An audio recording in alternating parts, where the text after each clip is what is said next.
আসসালামু আলাইকুম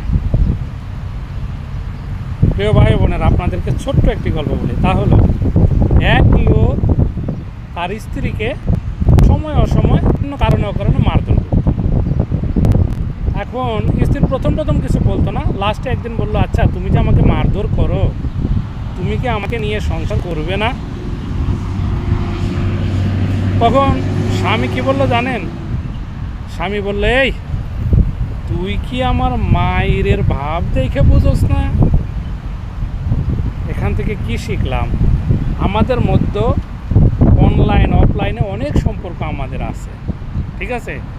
তো বিভিন্ন সম্পর্কের মধ্যে আমরা এরকম মায়ের গন্ধ পাই।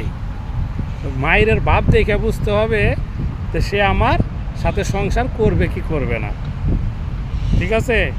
তো যেখানে নাই আপনার গুরুত্ব, সেখানে বাড়িয়ে দেন দূরত্ব। কি আমি ভুল বললাম? মোটেও না।